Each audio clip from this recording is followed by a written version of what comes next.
There is a peculiar weariness that has settled deep within you, hasn't there? It's not the simple tiredness that comes after a long day's work. It's a profound, soul-level exhaustion. You feel it in the quiet moments, late at night, or in the middle of a crowded room. It's the feeling that you are perpetually running a race, but you cannot remember why you started running, and you have no idea where the finish line is. You've read the books, you've listened to the podcasts, you've made the list of things to improve, the list of habits to build, the list of flaws to correct. You are a project, a fixer-upper, your own personal lifelong renovation. And you are so very, very tired of the work. You look at others, and they seem to be running so effortlessly. They post their progress reports, their smiling victories, their beautifully curated lives, and you feel a quiet, gnawing sense of inadequacy. You feel you are always one step behind, one insight away, one more self-help seminar from finally getting it right, from finally arriving at that mythical place called peace. But what if I were to tell you that this exhaustion, this deep and aching sense that you are failing at the game of life, is not a symptom of your brokenness? What if it is, in fact, the first glimmer of true sanity in a world gone mad with the idea of self-improvement? What if the problem is not that you haven't found the answer, but that you are asking the wrong question entirely? You see, we have been born into a civilization that has a fundamental anxiety at its core. It has taught us, from the moment we could understand language, that we are separate. You are a separate ego, a little island of consciousness, trapped inside a bag of skin. And your job, as this isolated ego, is to navigate the world, to conquer it, to accumulate things, experiences, and achievements to fortify your little island. Life, you were told, is a problem to be solved, a challenge to be overcome, a ladder to be climbed. And you, the climber, are fundamentally incomplete until you reach the top. This is the grand, unspoken agreement. It is the operating system running in the background of almost every human interaction. Think about it. Our education system is a series of hurdles to prepare you for the next set of hurdles. Our economic system is a vast and intricate game of accumulation, where the score is kept in numbers in a bank account. Our social systems are elaborate hierarchies of status, of being seen with the right people, of saying the right things, of performing the correct version of yourself to gain approval. The entire world is a massive, complicated, and utterly serious game of becoming. Becoming successful, becoming enlightened, becoming happy, becoming whole. And your pain, your unique and deeply personal exhaustion, comes from a very simple place. You are a living, breathing, natural organism that is being forced to behave like a machine. You are a wild river that is being told it must flow in a perfectly straight, concrete channel. Your soul's profound weariness is the friction between your true nature and the artificial grid that has been superimposed upon it. You feel like a failure because you cannot quite convince yourself to believe in the game anymore. You go to the party, you smile, you engage in the small talk about careers and mortgages and the latest streaming series, but there is a part of you, a silent observer in the back of your mind that is screaming, "What are we all doing? Is this it? Is this really what it's all about?" You see the frantic energy in everyone's eyes, the desperate need for validation, the carefully constructed masks, and you feel an almost unbearable loneliness.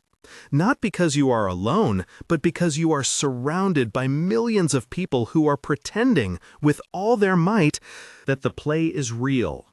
Your inability to keep pretending is what you have labeled as your problem. Your anxiety, your depression, your sense of alienation, you think these are personal failings. You think you need to be fixed. But your spirit is not broken. It is protesting. It is the healthy, sane reaction of a conscious being to an insane environment. You are like a person with a perfectly functioning sense of smell forced to live in a room with a slow gas leak. Everyone else has gotten used to the smell, or has perhaps lost their sense of smell altogether. They tell you to stop complaining, to just get used to it, but you can't. The poison is real, and your sensitivity to it is not a weakness. It is your greatest strength. And this brings us to the heart of the matter. The great revelation. The one single, solitary thing you must let go of to find the peace that you seek. It is not your past. It is not your flaws. It is not your negative thoughts. It is something far more fundamental. The one thing you must let go of is the idea that you are a problem to be solved. That's it. That is the entire secret. You must abandon the project of you. You must fire yourself from the job of being your own sculptor, your own commander, your own judge, and your own executioner. Let's unpack this slowly, because this is not a simple intellectual idea. It is a profound shift in the very ground of your being. Think of an oak tree. Does an acorn strive to become an oak tree? Does it sit in the dirt and worry about whether it is oaking correctly? Does it compare itself to other acorns, anxious that they might be growing faster or have better-looking leaves? No. The acorn is not a problem that the universe is trying to solve by turning it into an oak tree. The acorn simply surrenders to its own nature. It allows the sun, the soil, and the rain to do their work. The oak tree is not a goal to be achieved. It is the natural, unforced unfolding of what the acorn already is. You are the acorn. For decades, you have been trying to force yourself to be a perfect rose or a towering pine because you were told that is what successful seeds do. You have been fighting your own nature, pruning your own branches, and berating yourself for not blooming in the way you think you should. The act of letting go is the act of stopping this fight.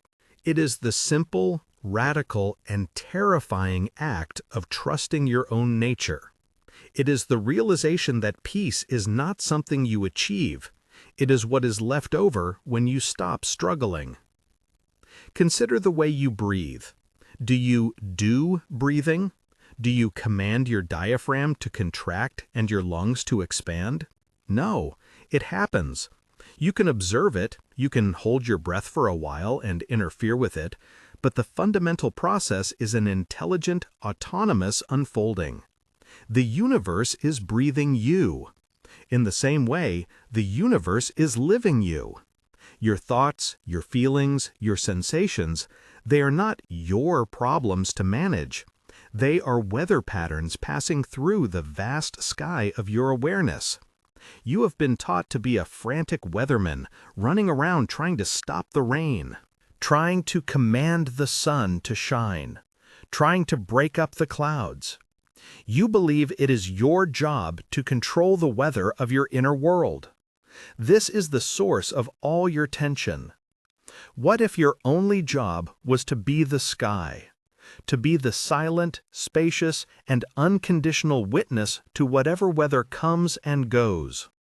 The rain is not a mistake. The storm is not a failure. They are simply the weather. Your sadness is not a mistake. Your anxiety is not a failure. They are the weather of a human life. By trying to fix them, you are fighting reality itself. By letting go of the need to fix them, you allow them to pass. And in that allowance, in that non-resistance, you discover a peace that is deeper than any fleeting state of happiness. It is the peace of the sky, which is never harmed by the storm. This is why loneliness can feel so sharp for you. You sit in a room full of people and you feel like a visitor from another planet. They are all so invested in their stories, the story of their career, the story of their family, the story of their political tribe, the story of their personal brand. They polish these stories, they defend them, they use them as armor.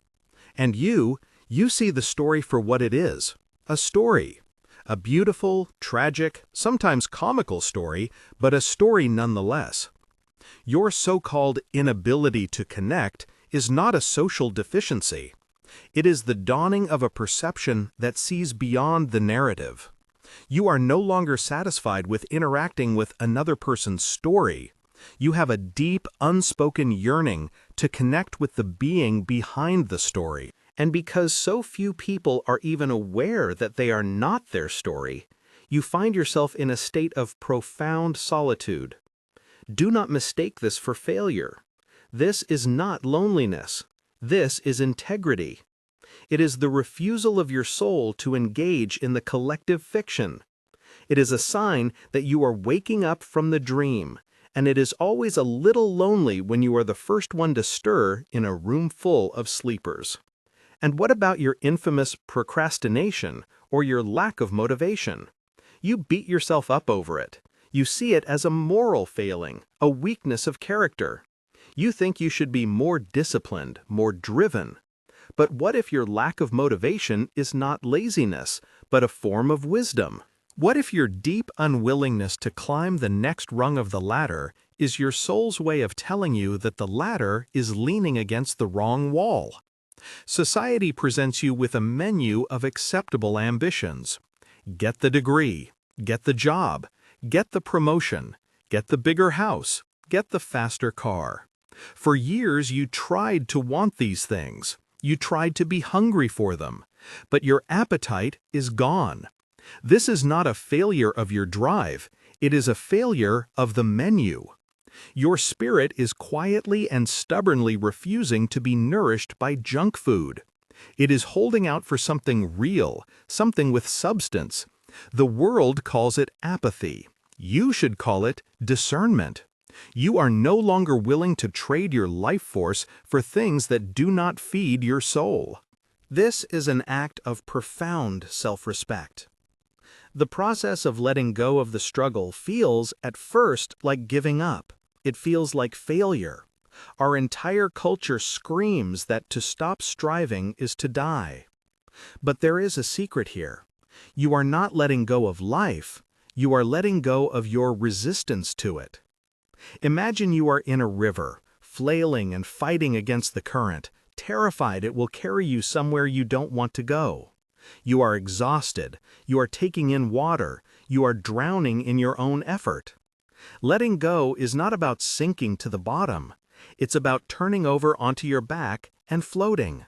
It's about realizing that the river knows where it's going. When you stop fighting the current, you become one with it. You are no longer a frantic swimmer. You are the river itself. And you discover a power and a grace that your frantic struggles could never have achieved. You begin to move with life, not against it. This is not passivity. This is the highest form of intelligent action. It is the dance of surrender. When you truly absorb this, the world changes. Not because the world itself has changed, but because you have stopped demanding that it be something it is not. You stop trying to force people to be who you want them to be. You see them as they are, fellow acorns, all struggling with their own self-imposed ideas of what a tree should look like. And a deep compassion arises in you. Not pity, but a shared sense of the human predicament. You see their frantic striving not as a threat or a judgment upon you, but as a symptom of their own pain, their own entrapment in the game. The person who cuts you off in traffic is not your enemy. They are a prisoner of the belief that being 5 seconds ahead matters. The colleague who undermines you is not evil. They are a prisoner of the fear that there is not enough to go around. You stop taking it all so personally. It's not about you. It's never been about you. It's the game playing itself through them. And in this, a new kind of freedom is born. You no longer need the world's approval because you have stopped disapproving of yourself. You no longer need to win the argument because you are no longer at war with reality. You find that you can participate in the games of the world, but you don't take them seriously. You can play the role of the employee, the parent, the citizen. But you know it is a role. You are the actor, not the part. You can play the game of money, but you know your true wealth is not in your bank account. You can play the game of love, but you know that your wholeness does not depend on another person. You play, you dance, you engage, but you are anchored in a deep, quiet place that the game cannot touch. A silence begins to grow in your mind. It is not an empty silence, it is a spacious, alive silence. The incessant chatter of the inner critic, the one who was always telling you to do more, be better, try harder, his voice begins to fade. He hasn't been defeated, he's simply run out of a job.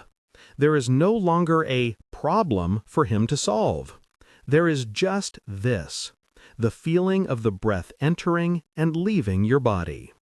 The sound of rain on the window, the warmth of the sun on your skin, the ordinary, miraculous, unproblematic reality of the present moment. And you realize this is the peace you were looking for all along. It wasn't in the future, at the top of the ladder. It was here, right now, underneath all the striving. So the next time you feel that old, familiar ache of inadequacy, that frantic urge to start a new project of self-improvement, I invite you to try a different path. Don't run from the feeling. Don't try to fix it. Just stop. Stop everything. And for just a moment, let go of the belief that this feeling is a problem. Let go of the idea that you are a problem. See the feeling for what it is. A weather pattern, a cloud of old conditioning. Watch it, feel it, let it be there, without giving it a job to do. Don't believe the stories it tells you. Just watch it float by in the vast, peaceful sky of your being. This is the practice. It is the gentle, continuous, and courageous act of abandoning the war against yourself. You are not broken. You are not behind. You are not failing. You are a perfect unfolding of the universe, exactly as you are. And the moment you stop trying to be anything else, you will realize you are, and always have been, everything. The peace is not at the end of the race. The peace is in realizing you never had to run.